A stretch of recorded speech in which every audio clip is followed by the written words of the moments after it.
Thank you, Jenell, for joining us today.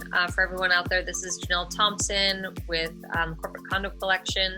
She does short-term rentals, corporate housing here in the Seattle area, and as far south as Tacoma. And she's a great resource for those who are kind of in that in-between, either moving to the area or just needing kind of the housing in between whatever scenario. And there's a million different scenarios out there right now why people need corporate housing. And it's I'm observing as one of our tightest markets because everyone seems to be wanting short-term, month or even, 3-month lease just while they kind of get acclimated to the city if they just kind of first move here. So Jenell and I, Jenell worked for Point 3 at one point and kind of branched off on her own and started her own company. So again, thank you for being here.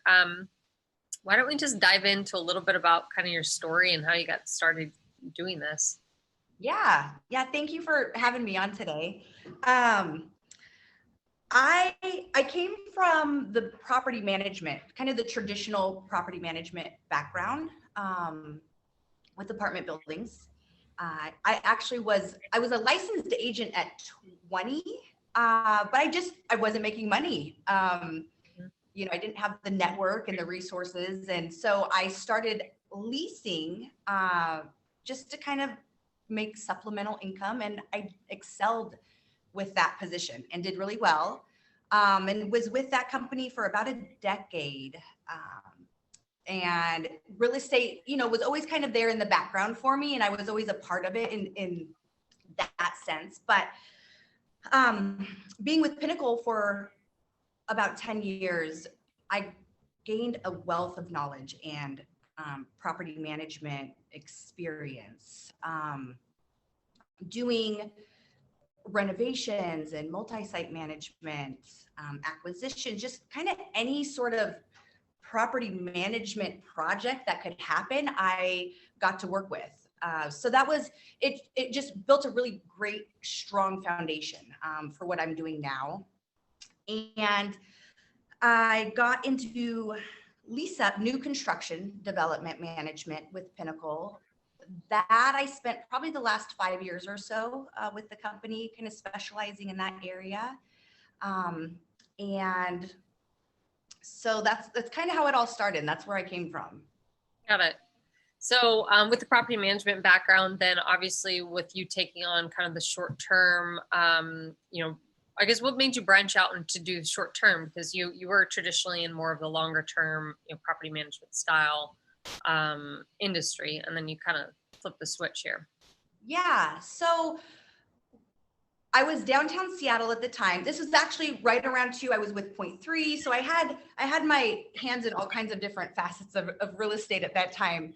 But I kept hearing the need for short-term furnished housing, and it's not that it didn't exist, but there wasn't a lot of options. And the more standard corporate housing model that existed at the time for people were companies that chose the lost leaders in a building, rented furniture, just kind of the basics. And people weren't extremely happy with their experiences. I, again, kept hearing this.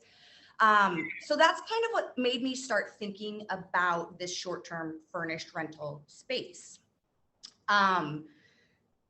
And then I just happened to go on a vacation and we rented through this platform called Airbnb. And it was the neatest experience being able to go to, this vacation was another country, but to be greeted by a host that, wanted to make sure your experience was really welcomed and immerse you into the neighborhood and the culture. And it was a really neat experience for me. And so that's kind of what drove me to start in the vacation rental space. So we started with Airbnb actually, and did more of the arbitrage rentals where we would lease from buildings and furnish and sublease. And from there it's grown, but that's initially where it all started. Yeah.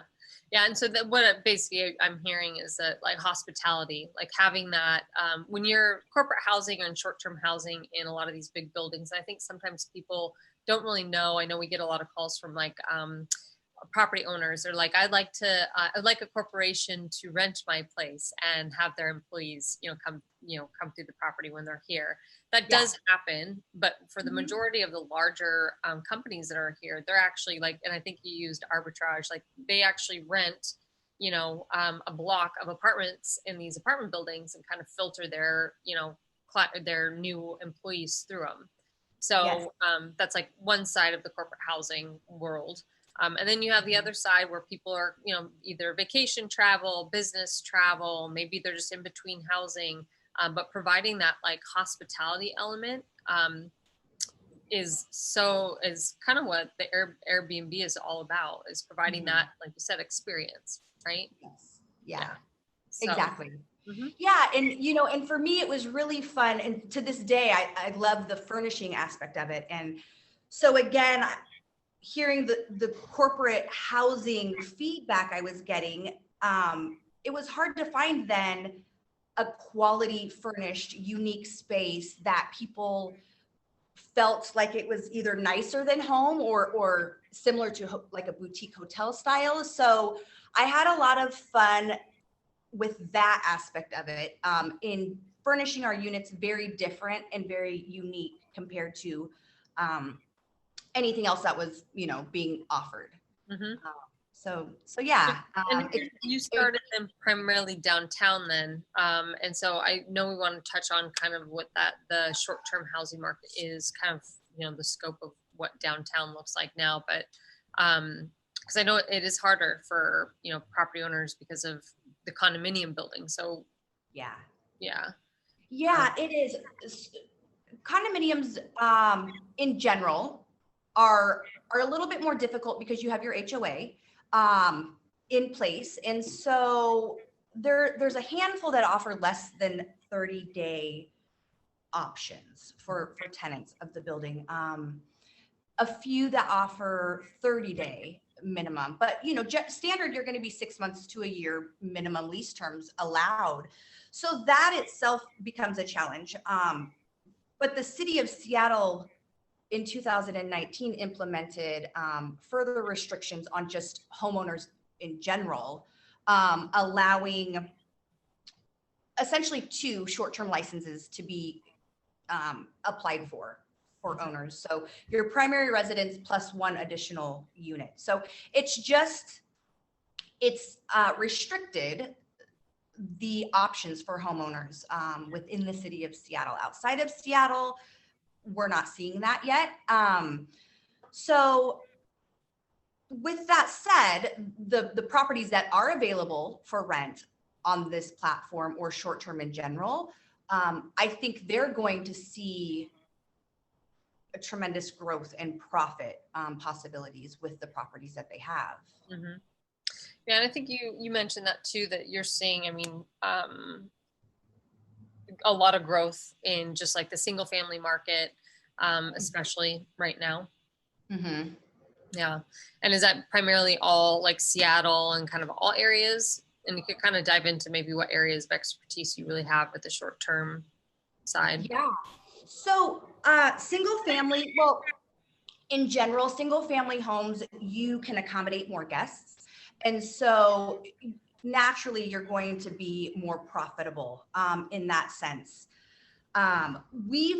My company is shifted a little to, we started out with condominiums and apartment buildings. And so we've actually shifted as well to more of the single family home hosting experience. And so that's opened up a lot of opportunities, but it's definitely growing, I would say, in terms of Seattle, between Seattle and Tacoma. Anywhere you go, the single family homes are definitely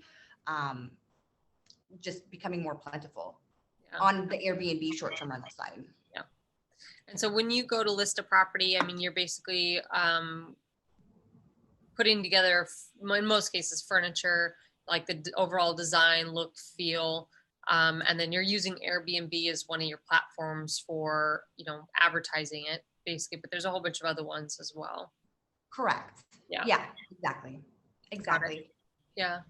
And then so, go ahead. oh, well, I was just going to mention, so some of what we're doing now with hosting for owners, a lot of times their homes are already furnished. Mm-hmm. And so they're just looking for help with the hosting aspect of it. And so in those cases, we're not necessarily furnishing, but we still offer services in terms of organization or decluttering or, what they need to do. So yeah, that the furnishing is always a big part of the setup, regardless of the type of property. Totally. Yeah, you have to go through inventory everything, make sure you have everything's plentiful, get rid of some things, like you said, declutter, all that sort of thing. Yeah, exactly. Yeah. Are you seeing a lot of owners wanting to do the short-term rental with their properties right now, or is it something that market's pretty tight just because owners have a whole bunch of different agendas right now? So we've actually seen an increase in that, especially this year. And, I don't know if that's because this wasn't really an option for owners in the past. It's something that's newer. I think that with Airbnb specifically, it's gotten a lot of publicity. And so people are just aware now that, for our Pacific Northwest snowbirds or, military deployments, whatever the case may be, when owners their homes would generally sit vacant while they're away, we allow them to create an extra stream of income on their property. Mm-hmm. So we're getting a lot of calls. And again, I don't know if it's just the knowledge that this is an option now, but it's definitely increasing the demand for services. Yep. That's a good point. Yeah, it's something that if someone's going on sabbatical, someone's traveling, someone's, travels often, or like you said, deployment, having this extra added income stream, mm-hmm. for them to be able to tap into is something probably, it isn't new per se, but I think it's become more widely accessible for service providers like you.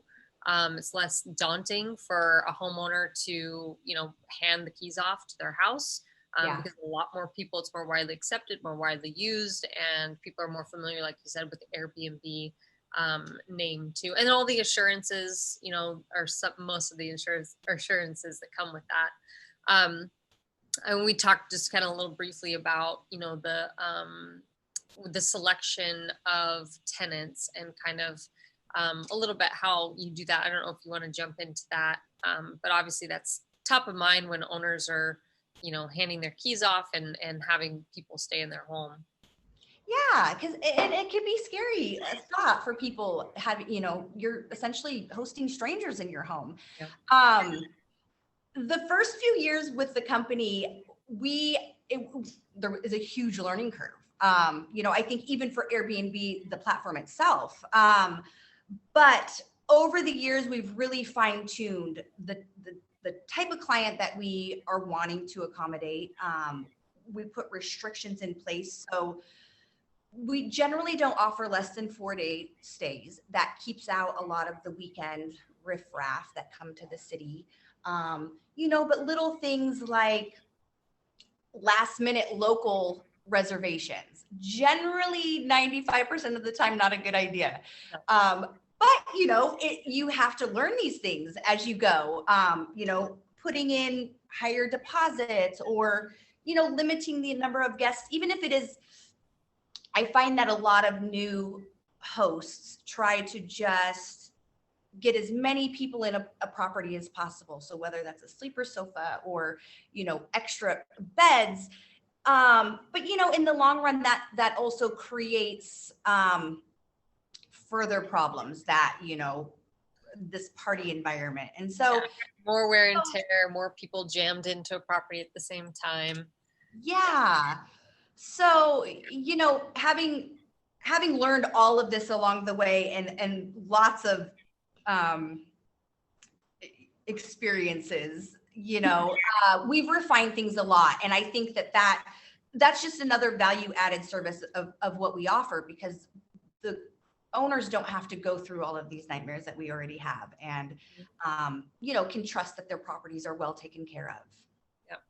And I imagine you have to have a pretty good team. I mean, really, to do short-term rentals, it's not, you have to have your team behind you of maintenance or, maintenance providers, you have your cleaners, and everyone has to be communicating, because sometimes you have some tight turnovers in between, your guests, and you're trying to get the house ready, and all of a sudden you discover something's broken and you need someone to get there quick, or someone's staying there and the washer and dryer goes out, or the stove goes out, and just all those nightmare stories.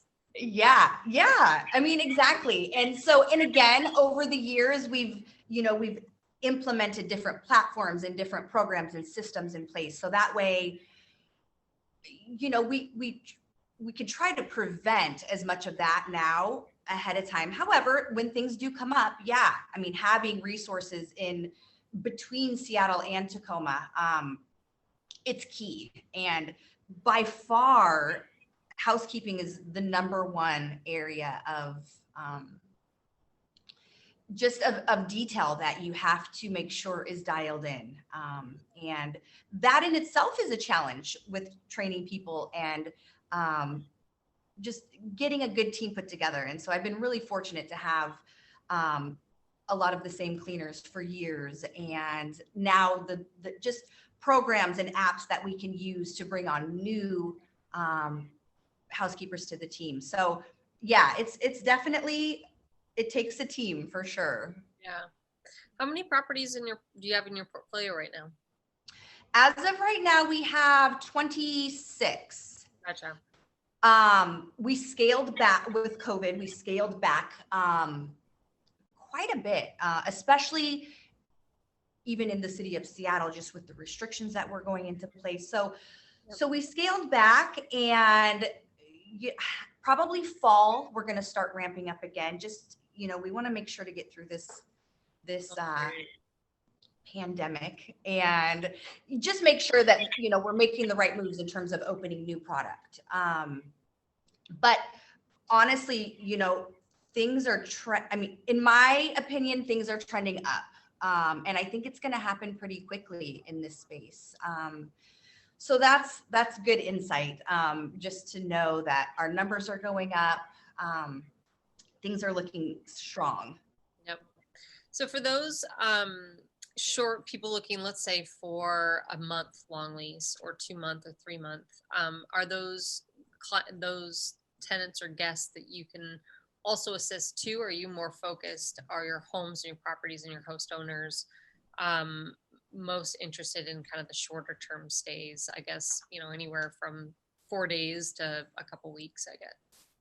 Yeah. So our space is really similar to Seattle Rental Group, for instance, where we get really busy in the summer, and winter things start to slow. And so what I try to do come fall, start leasing to those longer terms. So to get us through the winter, so that way our occupancy stays full.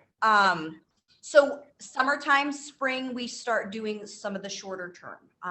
It generates more income. It maintains consistency of occupancy. So we do switch seasonally between what our focus is.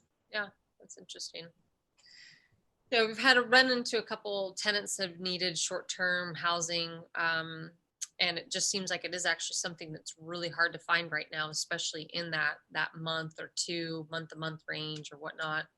And I think in general, it just feels like the short-term rental market is so hot right now, with people coming in, vacation rentals, or even actually internships too, which is something we didn't actually, I didn't think about going back into, post COVID-ish, with our rentals, during the summertime.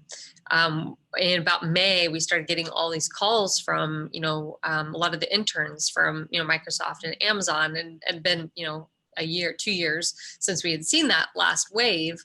And there's still a lot of people that inquire on our rentals. Hey, I just need this for a month. I just need it for 2 months. Just going to be, and that is a little sliver of the short-term rental market that we just don't have anywhere of searching or providing any really additional resources for those folks, just because that's not the way our market is put together, or might not be the most lucrative thing for homeowners to do right now.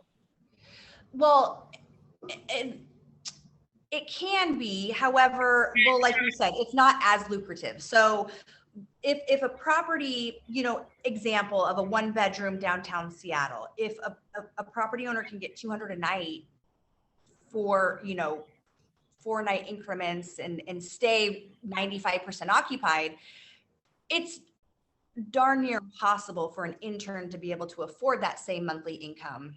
So it is hard for interns for sure, a lot of the time, but it's possible. It's just the rates are so much higher during the summer that offering them as monthly 2-3 months, it's expensive. And so it doesn't really open that market up to people as easily. Yep. So we literally have zero inventory. Yeah. I feel so bad sometimes too for, even homeowners sell a property and they just need to be in a place for 3 weeks or a month. And, they're not staying in a hotel. They're looking for an Airbnb, but it's such the night or short-term rental, but it's the nightly rate. So yeah, it's kind of a tough little niche market. It is. And honestly, this summer particularly, I actually did hold off on some of my properties that would generally be vacation rentals, and I marketed them at just that higher rate and got tenants placed. So I think too, that's something that we're going to see happening more, is just, it's going to be available. It's an expense, but at least the options are there.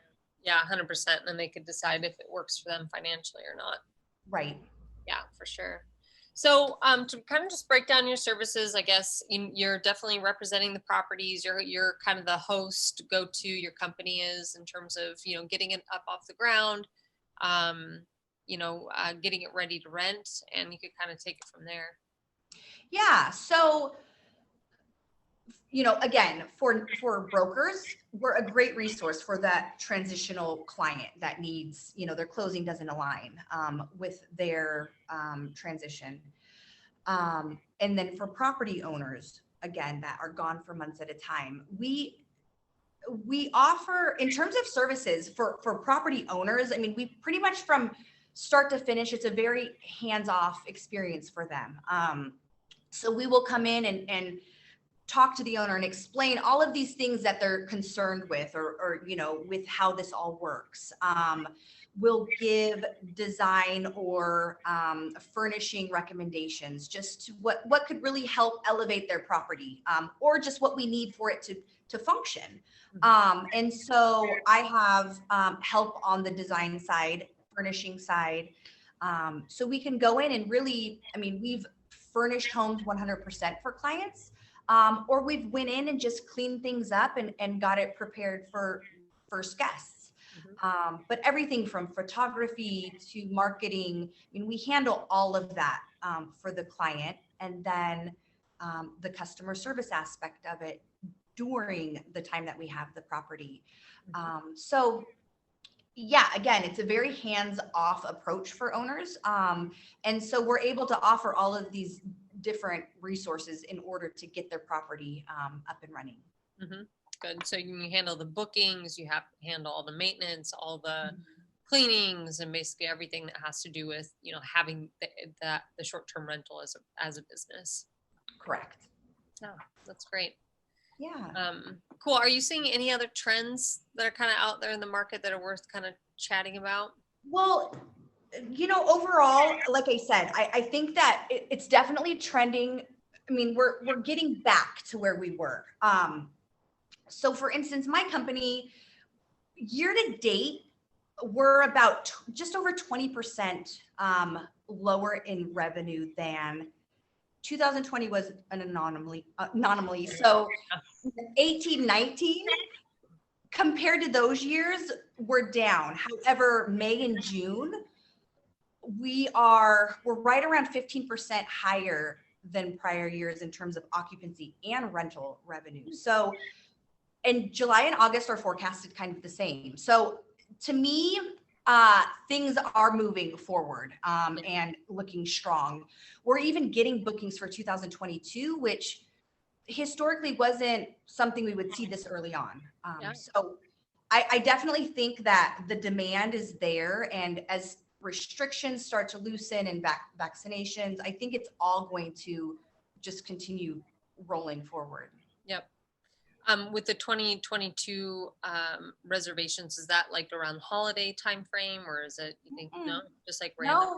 No, it's just random. I think a lot of people who had vacations canceled or had plans just in general the last, at this point, year and a half, it's going to be 2 years. I think they're just anxious to get out and get something booked and something to look forward to. Yep. Yeah. Yeah, that 2022, I mean, right now, a lot of people, even if you planned on, let's say, going to Europe, a European vacation, or even going, overseas the other way, basically, they, at this point, now that things are starting to open up, they really can't be traveling in 2021 anyway. I think a lot of people are, I guess, the point is, we'll continue to do the domestic traveling now, and then we'll choose to go a lot farther from home in 2022. Yeah, no, I agree. And even the reservations we have scheduled, they're all domestic reservations as of right now. But I think you're right. I think that it's going to open up internationally a lot more as we go forward.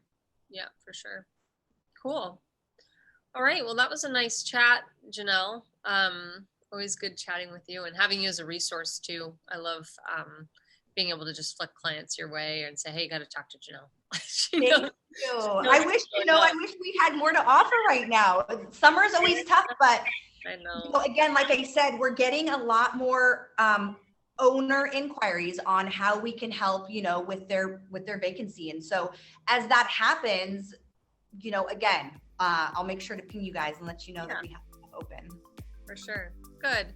Well, thank you. I appreciate it. I'll continue to send people your way, and maybe we'll check in again with each other this fall.